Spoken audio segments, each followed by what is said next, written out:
días, hermanos, hermanas. Dios les bendiga en este primer día de la semana ya. Le damos gracias a Dios porque hasta aquí nos ha ayudado, nos ha bendecido. Estamos en las manos del Señor. Amén. Dios siga bendiciendo su vida y vamos a continuar con nuestra lección del libro de Primera de Corintios. Estamos en el capítulo 10. Estamos viendo las provisiones divinas y los desvíos humanos. En primer lugar vimos el ejemplo del Éxodo, y aquí vimos cómo el bautismo en la nube y en el mar en ellos, y vimos, estamos viendo el punto número 2, que lo empezamos, varios ejemplos de fracasos y de juicios, del verso 6 al verso 10, ahí en Primera de Corintios. Empezamos viendo que dice: mas estas cosas sucedieron como ejemplo para nosotros, para que no codiciemos cosas malas como ellos codiciaron. Ni seáis idólatras como algunos de ellos, según está escrito: se sentó el pueblo a comer y a beber y se levantó a jugar. Ni forniquemos como algunos de ellos fornicaron y cayeron en un día 23,000. Ni tentemos al Señor como también algunos de ellos le tentaron y perecieron por las serpientes. Ni murmuréis como algunos de ellos murmuraron y perecieron por el destructor. El valor ejemplar de los incidentes históricos, según el proverbio español: nadie escarmienta en cabeza ajena. O sea, es difícil que aprendamos por la experiencia de otros hasta que nos toque a nosotros. A la vez, el refrán es acertado, pero la divina sabiduría de las Escrituras quiere enseñarnos algo mejor, pues los libros históricos de la Biblia se han escrito para proveernos de ejemplos de ética moral fundamental, haciéndonos ver que personas obedientes que buscaban a Dios recibían bendiciones, mientras que otras escogían su propio camino rebelde para su destrucción. No solo se cumplió una etapa de la historia en el desierto, sino que los acontecimientos se destacan como ejemplos, y en este caso como ejemplos de actitudes y de hechos consumados que es preciso evitar. El pecado de la codicia, el 10º mandamiento, prohíbe la codicia. ¿Por qué? Por ser raíz y móvil de tantos pecados.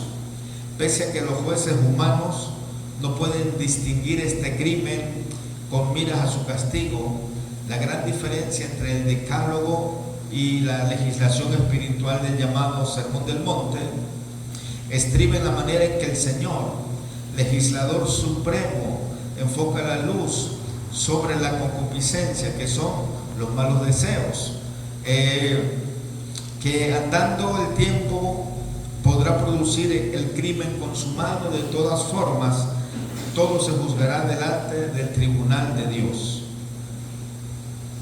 Mateo capítulo 5, verso 21. A ver, Rodolfo, por favor.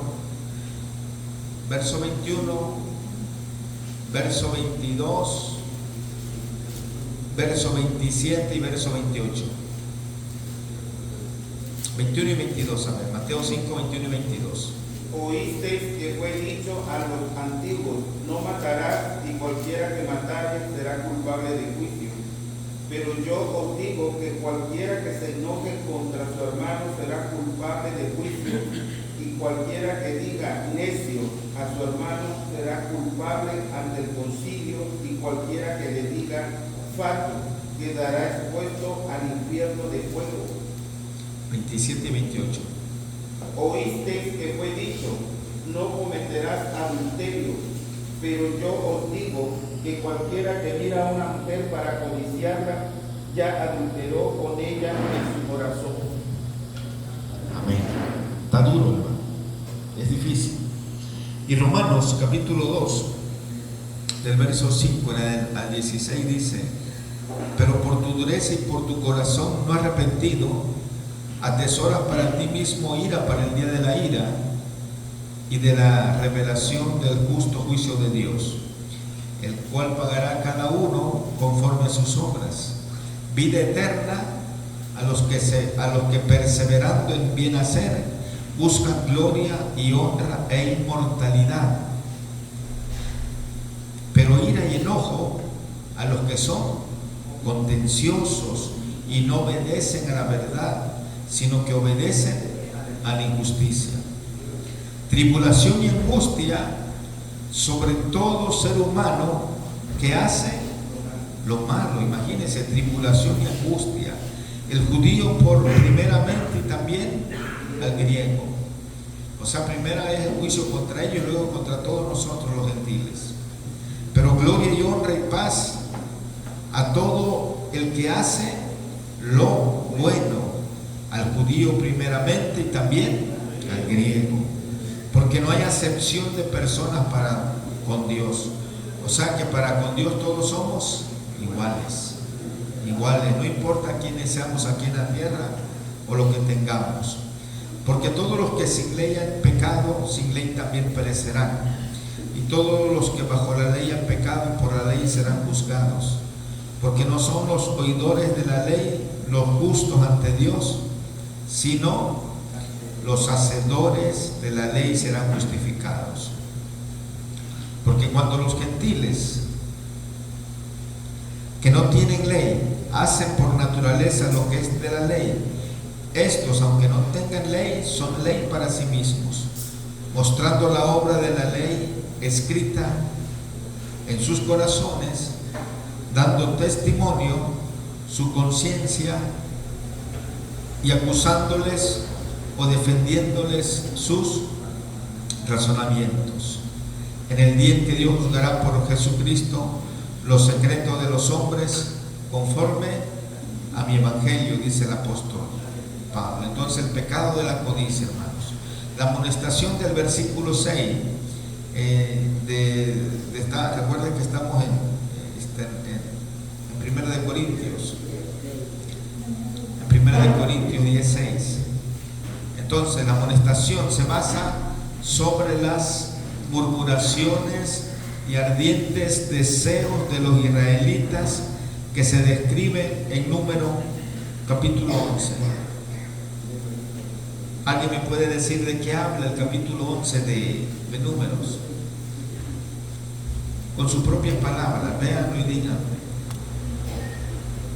¿A qué se refiere?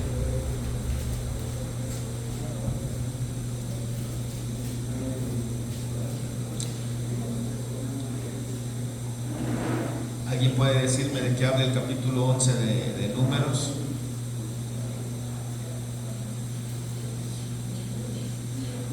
De la murmuración del pueblo. De la murmuración, pero ¿qué murmuraron? ¿Cuál fue el motivo? Murmuraron contra Moisés, contra Aarón y contra Jehová, lo que vimos anoche. Pidieron carne, estaban hartos de comer, hermano. Ok. ¿Y qué se comenta en el Salmo 78, 18? ¿Alguien puede leerlo? 78, 18.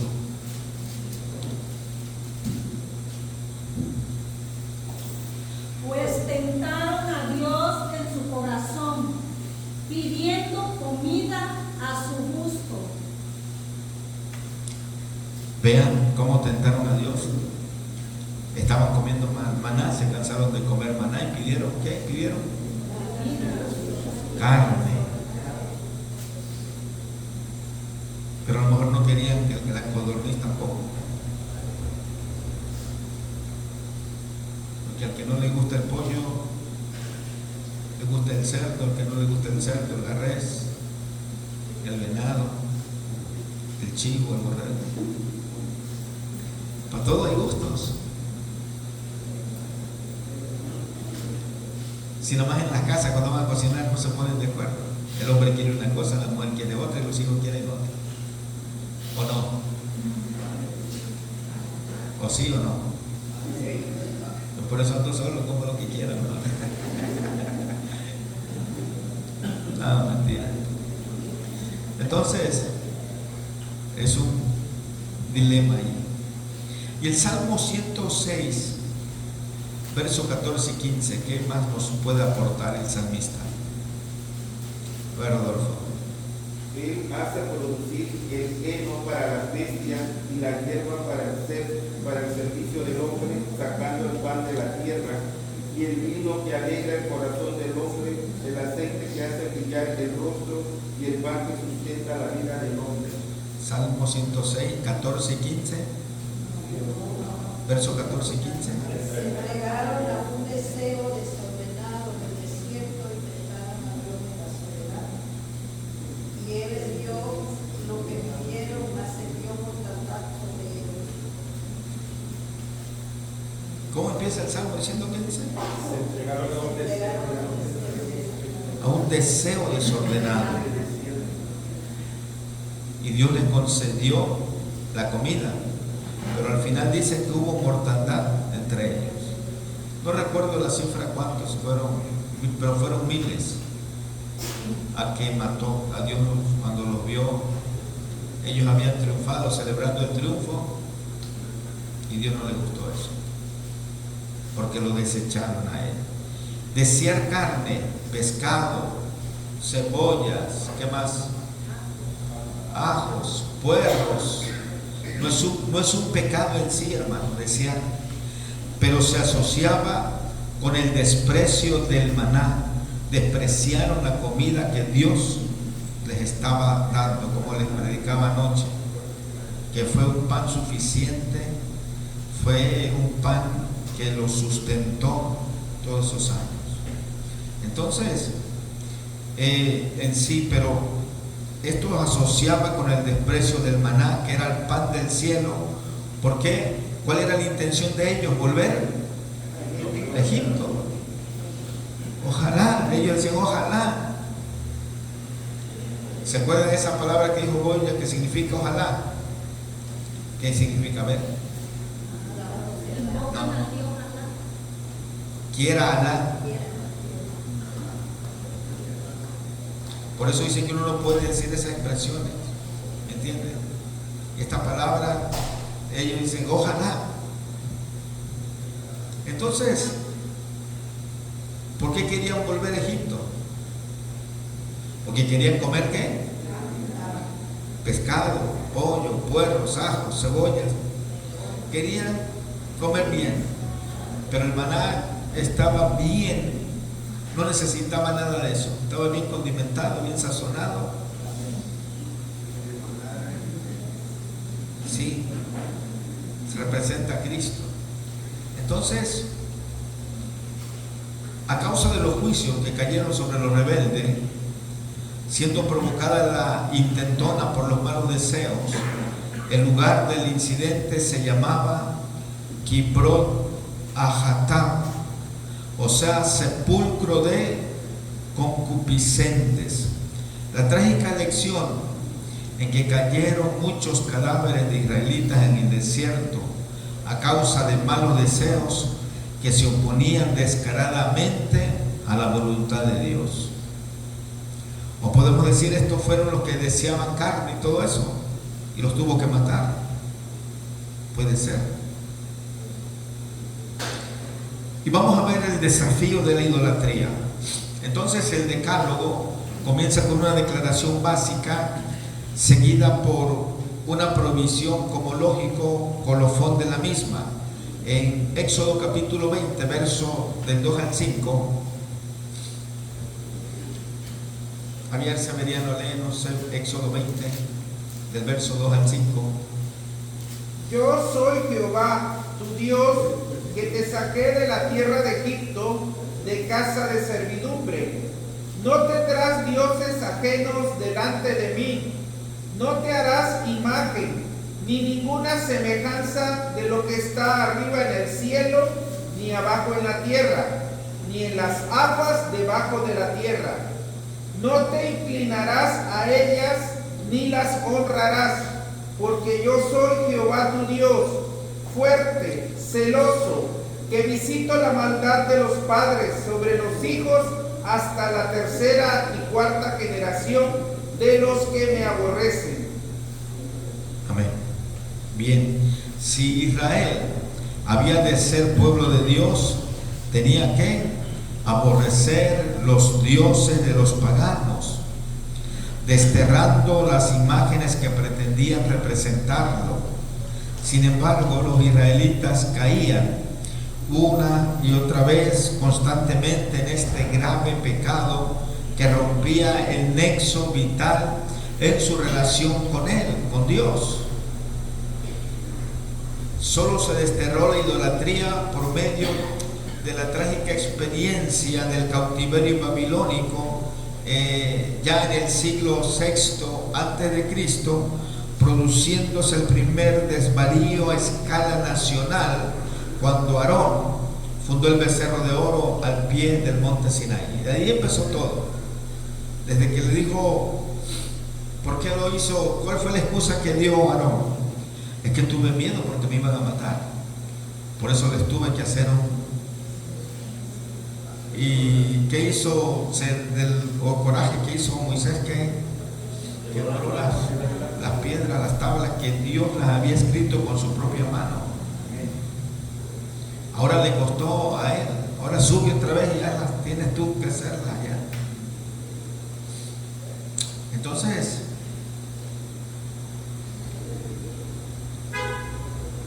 vemos que el pueblo desde que salió, él le dijo, era un pueblo de dura cerviz. Y así sigue siendo el pueblo. Es que esto nada más cambian los tiempos, las épocas, pero es lo mismo. Y mire,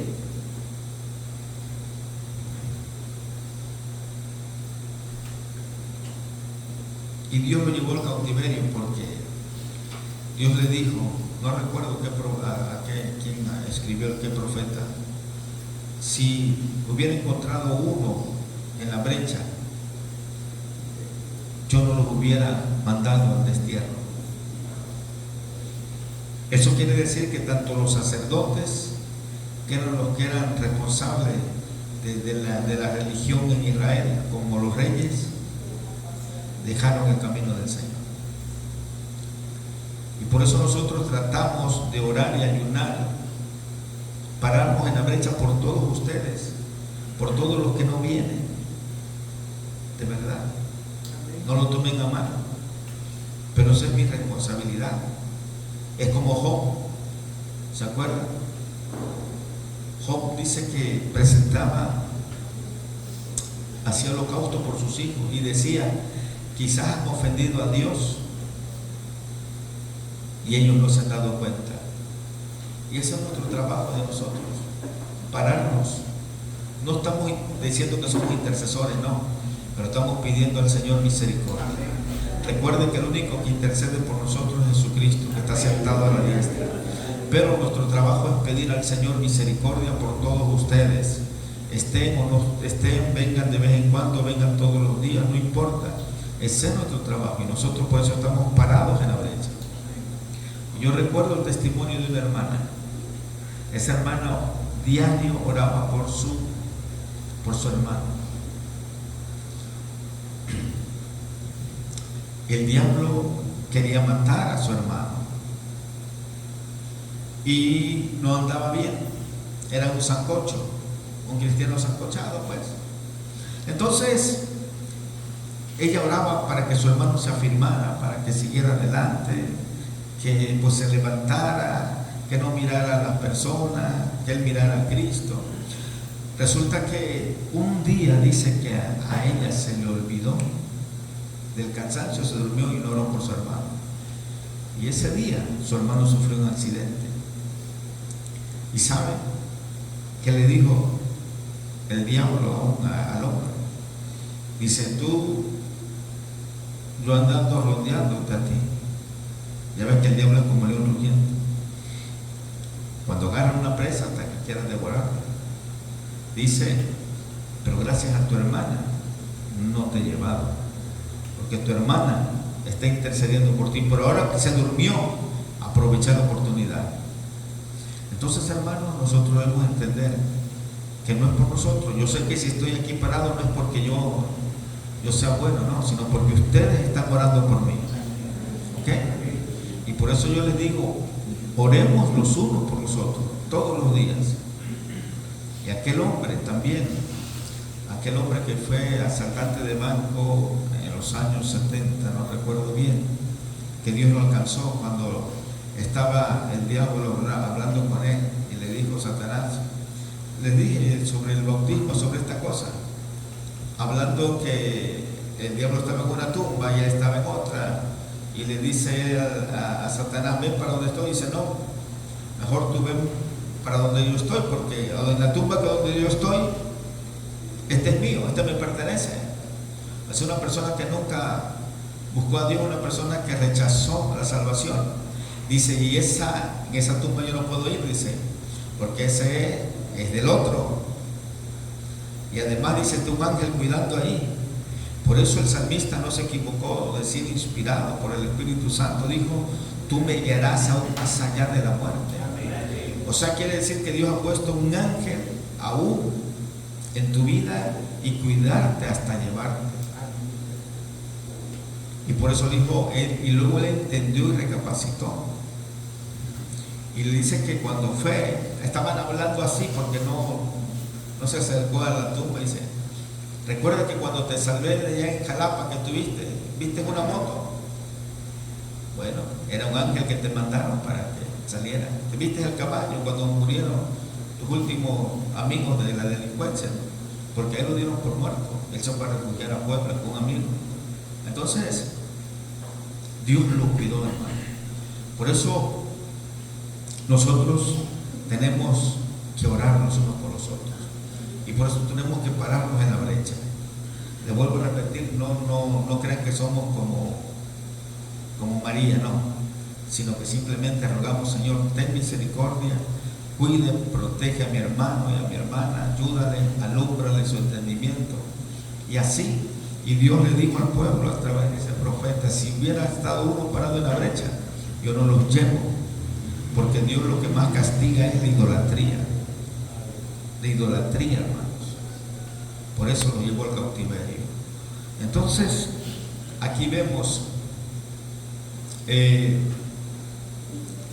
Pablo hace referencia a este grave pecado que motivó la destrucción de las primeras tablas de la ley al pie del monte, pero nos extraña que haga referencia no al ídolo mismo, sino a las diversiones del pueblo relacionadas con la idolatría, que se notan en Éxodo capítulo 32, verso 6.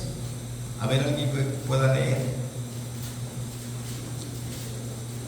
Y al día siguiente madrugaron y ofrecieron holocaustos y presentaron ofrendas de paz, y se sentó el pueblo a comer y a beber, y se levantó a regocijarse. Ahí en el capítulo 32, verso 6, vemos qué hacen ahora. Se hace lo mismo. Ya viene el día 6 de enero, le pegan el de la Candelaria, le pegan tantas cosas, hermanos. Entonces, el pueblo se sienta a comer según alabando y bendiciendo a Dios, y al final terminan adorando a los ídolos, a la carne, a la vida, y le dan gracias a todo menos le dan gracias a Dios. Menos gracias a Dios. Entonces, si Israel había de ser pueblo de Dios, tenía que aborrecer los dioses paganos. ¿Por qué no cita el hecho central de aquel desafío que el pueblo lanzó en el mismo rostro del Altísimo? Quizás hemos de hallar la solución del problema en las condiciones que regían en la iglesia de Corinto. Ya vimos en el capítulo 8, versos 9 y 10, donde dice: pero mirad que esta libertad vuestra no venga a ser tropezadero para los débiles, porque si alguno te ve a ti que tienes conocimiento sentado a la mesa en un lugar de ídolos, la conciencia de aquel que es débil no será estimulada a comer de lo sacrificado a los ídolos. En el capítulo 10, del verso 14 al 22, por tanto, amados míos, huid de la idolatría. Como a sensatos os hablo, juzgad vosotros lo que digo. La copa de bendición que bendecimos no es la comunión de la sangre de Cristo. El pan que partimos no es la comunión del cuerpo de Cristo. Siendo uno solo el pan, nosotros con ser muchos somos un cuerpo, pues todos participamos de aquel mismo pan. Mirad a Israel. Según la carne, los que comen de los sacrificios no son partícipes del altar. ¿O qué digo, pues? ¿Que el ídolo es algo o que sea algo lo que se sacrifica a los ídolos? Antes digo que lo que los gentiles sacrifican a los demonios, lo sacrifican. Entonces, todas estas fiestas paganas, todas las mayordomías ismeñas, todo lo que se haga en cualquier estado, en cualquier lugar, es sacrificado ¿a quién? A los demonios, dice la palabra. Y no a Dios, dice Pablo. Y no quiero que ustedes os hagan partícipe con los demonios. No podéis beber la copa del Señor y la copa de los demonios. No podéis participar de la mesa del Señor y de la mesa de los demonios. ¿O provocaremos a celos al Señor? ¿Somos más fuertes que Él? ¿Sí? Claro que no. No somos nada. Entonces, recordando que algunos hermanos fuertes, ellos se sentían con libertad para sentarse en los templos como lugar de intercambio social, creyéndose superiores a la superstición de los ídolos. Por lo tanto, Pablo señala aquí los peligros de las asociaciones con la idolatría, reiterando la amonestación con toda solemnidad, que ya leímos del verso 19 al verso 22 de este capítulo 10. Y de todas formas las referidas diversiones o juegos se revestían de un carácter licencioso. Vamos a ver la seducción de la fornicación. Cuando los moabitas no podían conseguir que Balaam maldijera a Israel, intentaron seducirlos por medio de la fornicación, tanto literal como espiritual. Simbólicamente, la fornicación consistía en la infidelidad de los israelitas que dejaban a su Dios para unirse a los ídolos. De hecho, las dos formas, literal y espiritual, se aliaban, ya que muchos sistemas de idolatrías, los de la misma ciudad de Corinto, por ejemplo, mantenían en los templos a prostitutas sagradas, ¿sí? Ellas estaban ahí y se diferenciaban a las cristianas porque traían el cabello corto.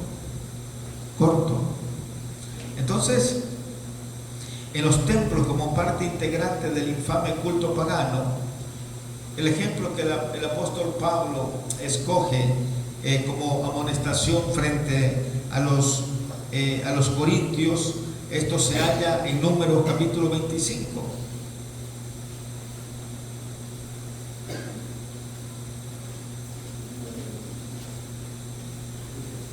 Ahí se halla esto que Pablo le está diciendo.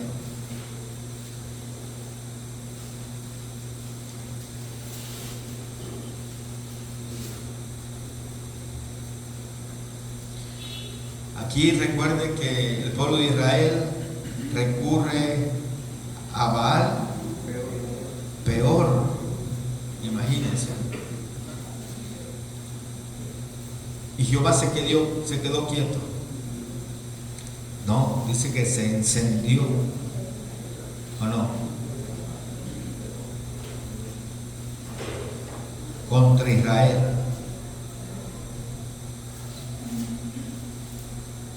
Y le dijo: toma a todos los príncipes del pueblo y ahórcalos.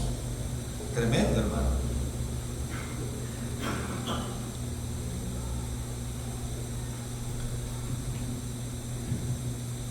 Según nuestros textos, el juicio resultó en la muerte de 24,000 personas.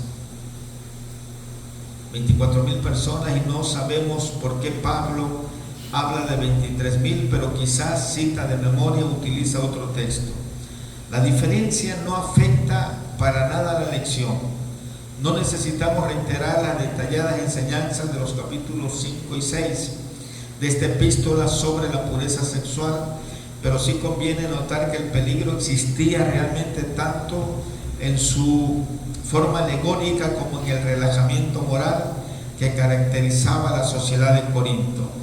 Hoy en día muchos pensadores, humanistas, existencialistas presentan una nueva moralidad que no se distingue en lo esencial de la vieja inmoralidad de nuestro ejemplo. La osadía del desafío, ¿cuál fue esa? ¿Tentar a quién? ¿Tentar a quién? Al Señor. Tentar al Señor quiere decir ponerle a prueba, pues tratándose de Dios es imposible el otro sentido de solicitarle hacer el mal. En el conocido incidente de las serpientes, en Números capítulo 21 del verso 4 al verso 9, ahí puede leer usted.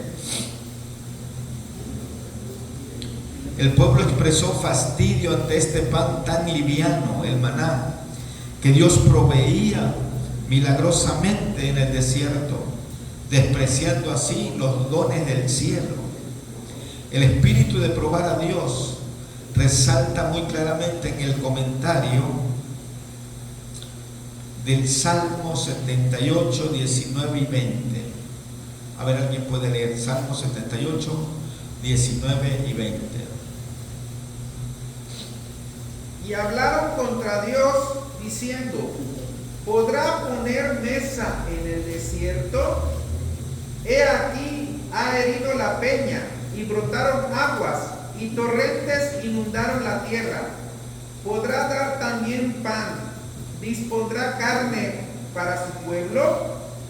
Por tanto, oyó Jehová y se indignó, se encendió el fuego contra Jacob, y el furor subió también contra Israel, por cuanto no habían creído a Dios, ni habían confiado en su salvación.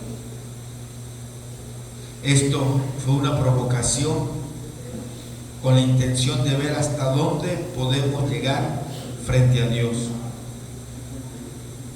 Por eso el remedio para la mordedura de las serpientes no fue provisto automáticamente, sino que Dios señaló un camino de salvación para quienes se humillasen, dispuestos a mirar a la serpiente de metal con fe en su palabra, algo completamente diferente de la insolencia de la provocación. La aplicación del ejemplo al engreimiento de muchos de los corintios es evidente. El escollo de la murmuración, sin duda, Pablo recuerda la terrible rebelión de algunos de los hijos de Rubén en contra del gobierno civil de Moisés, vinculada con el alzamiento de los hijos de Coré en contra del sumo sacerdocio de Aarón. Usted lo sabe, en Números capítulo 16 habla sobre eso. La insolente murmuración fue dirigida en términos de gran violencia contra los líderes nombrados por Dios y recibió castigos ejemplares, siendo la última fase la plaga o mortandad que se atribuía al destructor. Por ser tan corriente el pecado de la murmuración contra los siervos de Dios y las quejas a los guías de las iglesias, apenas concedemos importancia al asunto. Sin embargo, es una grave ofensa contra Dios, quien envía y capacita a los siervos. Además, socava la eficacia del testimonio de la iglesia local en todos sus aspectos, cerrando sus oídos a la palabra de Dios y fomentando un espíritu contrario a la fe y a la obediencia. no juguemos con el fuego de este peligroso mal, sino que prestemos oído a la exhortación del apóstol Pablo, a donde dijo en Filipenses 2:14, dice: haced todas las cosas sin murmuraciones, sin disputas, sin pleitos. Y detrás de la murmuración, ¿quién viene? El destructor, hermanos.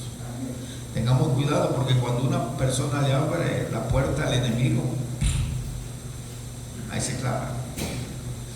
Cuando tú dices que nadie me quiere, el enemigo está atrás y sí, nadie te quiere. Y ya ven por donde quiera, hermano. Y es que están hablando de mí, ya. Tengamos cuidado. Por eso Dios nos ha dado los dones a la iglesia, para edificarla. ¿Ok? Entonces, vemos que es evidente que fueron muy oportunos y necesarios tanto el ejemplo como la amonestación a la iglesia de Corinto. En tercer lugar, vamos a ver las amonestaciones y las promesas.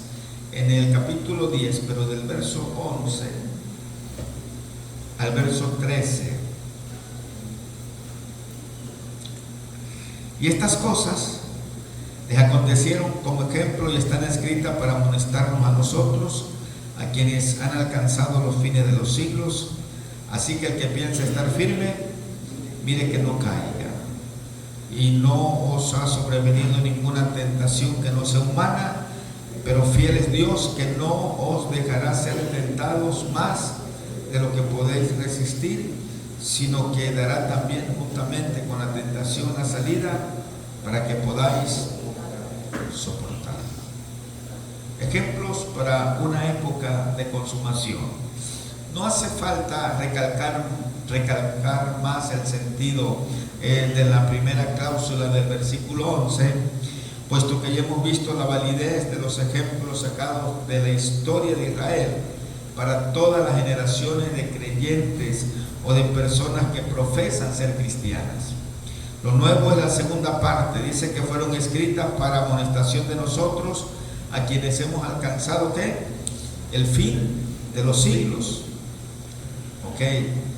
O más literalmente los fines de los siglos. Fines puede indicar esta palabra no solo la terminación de un periodo, sino también su consumación, de modo que la frase puede indicar que en Cristo y en su obra de la cruz se halla su consumación todos los siglos convergentes. Y en este punto también Hebreos capítulo 9, 26 es llamado la consumación de los siglos, ahí así lo dice. Entonces la iglesia heredaba la plenitud de los siglos pasados y convenía que sus miembros aprendiesen las lecciones anteriores para la perfección de su testimonio presente. Y el peligro de la confianza carnal. Mire, este versículo hace una aplicación personal de las amonestaciones anteriores a cada uno de los creyentes. Y dice: así que el que piense estar firme, mire, y que no caiga. Sin duda, aquí el apóstol Pablo vuelve a pensar que todos los israelitas participaron en las bendiciones del Éxodo sin que llegasen más de 2 personas mayores de 58 años a Canaán. Y se han expuesto las razones que determinaron el fracaso a través de varios ejemplos. Y ya corresponde a cada uno meditar en la posibilidad de que sea movido por una peligrosa confianza carnal. Si alguien obra bajo la impresión de estar firme, es probable que está muy cerca de una caída de más o menos gravedad, ya que solo es posible fortalecernos, como dice Efesios 6:10, fortalecernos en el Señor y en el poder de su fuerza. Quizás todos los pecados de los israelitas en el desierto tuvieron su raíz en alguna forma de orgullo personal, en la afirmación del yo y sus deseos frente a Dios. Y el peligro es muy sutil, pues puede brotar de una experiencia espiritual genuina que luego empieza a torcerse imperceptiblemente para convertirse en autosuficiencia o en un orgullo disfrazado. Ya muchos hombres, muchos pastores o como se llamen, ya muchos no dependen de Dios. Hablan de sus experiencias, de su autosuficiencia y todo lo hacen a base de su conocimiento. ¿Okay?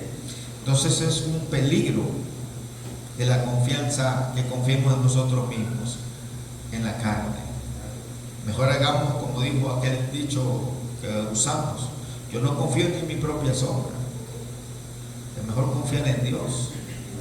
¿Ok?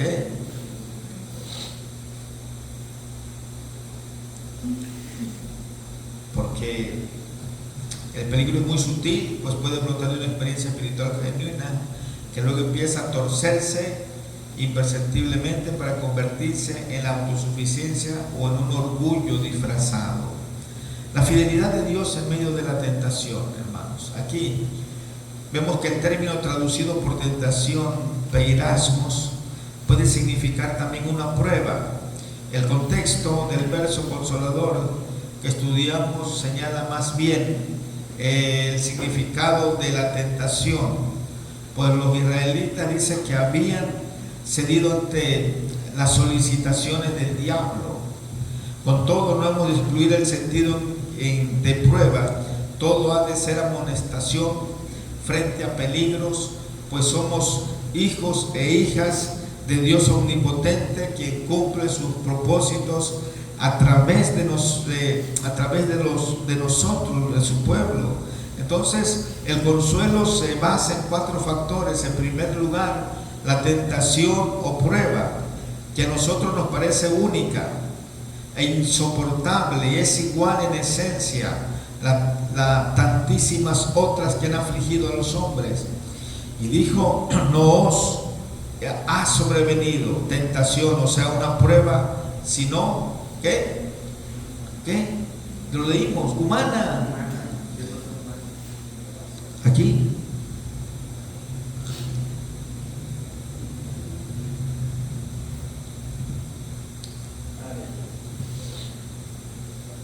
O sea, estas pruebas que han venido han sido común al ser humano. Así como vienen enfermedades a los que no buscan a Dios, nos vienen a nosotros. Son normales, son comunes para todos. Así como nosotros tenemos problemas, los que no son en Cristo también tienen problemas. Todos. Por eso dijo Pablo: no ha venido ninguna tentación que no sea humana, o sea, de otra índole, sino que es normal.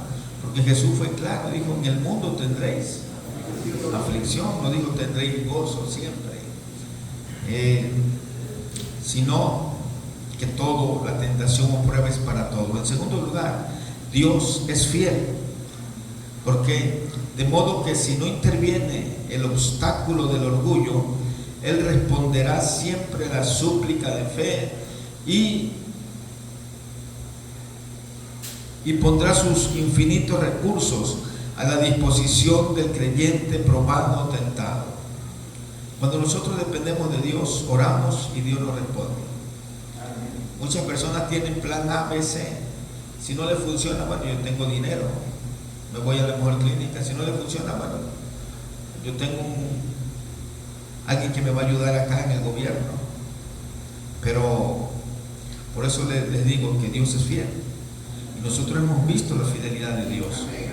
Y que el orgullo no nos venga, porque Dios es suficiente para todo. Suficiente.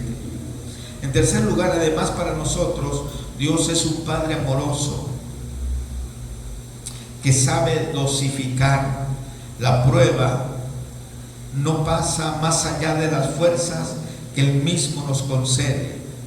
Se supone el propósito de echar nuestra ansiedad sobre Él, sabiendo que Él tiene cuidado de nosotros, como dice 1 de Pedro 5:7. Dios es amoroso con nosotros. Si nos dejara a merced del enemigo, ya nos hubiera matado, porque usted sabe lo que dice, que Él en primer lugar es padre de mentira. En segundo lugar, San Juan 10:10 dice que Él vino a hurtar, matar y destruir. Pero Primera de Juan dice que para eso apareció el Hijo de Dios, para deshacer la sombra del diablo. Entonces tenemos un Padre amoroso que no nos dejará más allá de lo que no podamos soportar. Él está con nosotros. Y en cuarto lugar, la tentación o prueba parece acercarnos del todo, pero no es así, pues Dios ha provisto la salida. Este concepto es tan precioso e importante que merece un párrafo aparte. Miren, la salida del cerco de la tentación. El vocablo griego traducido por salida es ekbasis, o un movimiento fuera, muy semejante en concepto al término éxodos o éxodo en castellano, y es posible que la consideración de Éxodo capítulo 10 verso 1 y 2 hubiera sugerido el uso del concepto aquí. Los israelitas se hallaban cercados por los egipcios, por el desierto y por el mar sin salida ni liberación posible. Usted ha estudiado la lectura, sin embargo, Dios siempre es fiel. Dios siempre fiel.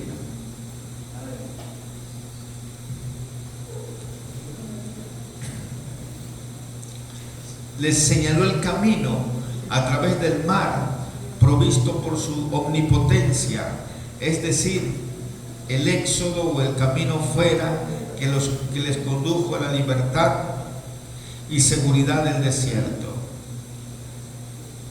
La ilustración enfatiza que salida del cerco de las pruebas depende solo de Dios y que ha de ser aprovechada por la fe. Tantas veces queremos practicar una salida nosotros mismos por medios humanos y fracasamos siempre. Siempre vamos a fracasar. El único que nos puede dar la salida a todas las cosas en esta vida es Dios. Pero siempre y cuando tenemos que ponerlas todas en sus manos. ¿Okay? Es el único. El término ekbasis en el griego pasó a significar también el éxito. Pues cuando el cerco se rompe, los propósitos anteriores se consiguen por fin. Lo mismo ha pasado a través del latín con referencia a nuestro vocablo éxito, que básicamente indica salida, pero que ha venido a señalar el logro de determinados propósitos después de vencer los obstáculos por medio de esta hermosa provisión divina. Como tanto la tentación como la prueba pueden ser sobrellevadas, ya que por fin veremos abierto delante de nosotros el camino triunfante del éxito, del éxodo o del éxito. Vayamos a ver ahora, huid de la idolatría, del verso 14 al 22, a donde ya lo leímos. En primer lugar, vemos el peligro del poder atractivo de la idolatría. El verso 14 y 15 ya lo leímos.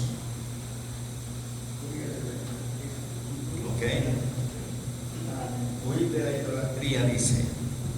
El apóstol había admitido en esa misma carta, pero en el capítulo 8, en el verso 4, él dijo: acerca pues de las viandas que se sacrifican a los ídolos, sabemos que un ídolo nada es en el mundo y que no hay más que un Dios. Según la revelación divina que hemos recibido, un ídolo nada es en el mundo, dice la palabra. Con todo, hacía ver que el mero conocimiento de este hecho no bastaba para determinar la conducta de los creyentes en todos los casos, ya que frente al hermano que aún tenía conciencia del ídolo, los demás habían de portarse con respeto y con amor. En la porción que estudiamos ahora, el apóstol Pablo presenta un aspecto más profundo y tenebroso del tema de la idolatría. Comprendiendo su debilidad en todos los órdenes, multitudes de hombres han querido asegurarse del apoyo de poderes sobrenaturales. Dios se ofrecía a ellos mediante su revelación primitiva, por sus obras de la naturaleza y por su revelación especial, pero el diablo entenebreció su mente según el proceso detallado. Alguien puede leer Romanos 1, 18 al 32. Vemos cómo el diablo entenebreció la mente del hombre y dejaron al Creador y adoraron a las criaturas. Romanos 1, 18 al 32. Porque la ira de Dios se revela desde el cielo contra toda impiedad e injusticia de los hombres que detienen con injusticia la verdad. Porque lo de Dios se conoce, les es manifiesto, pero Dios se lo manifestó. Porque las cosas invisibles de Él, su eterno poder y deidad, se hacen claramente visibles desde la creación del mundo, siendo entendidas por medio de las cosas hechas, de modo que no tienen excusa. Pues habiendo conocido a Dios, no le glorificaron como a Dios, ni le dieron gracias, sino que se envanecieron en sus razonamientos, y su necio corazón fue entenebrecido. Profesando ser sabios, se hicieron necios, y cambiaron la gloria del Dios incorruptible en semejanza de imagen de hombre corruptible, de aves, de cuadrúpedos y de reptiles.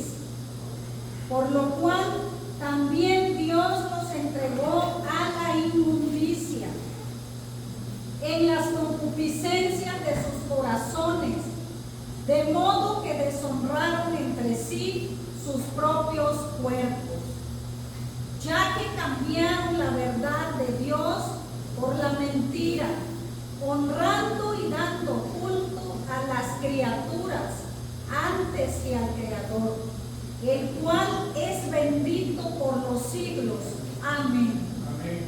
Por esto Dios los entregó a pasiones vergonzosas, pues aún sus mujeres cambiaron el uso natural por el que es contra naturaleza.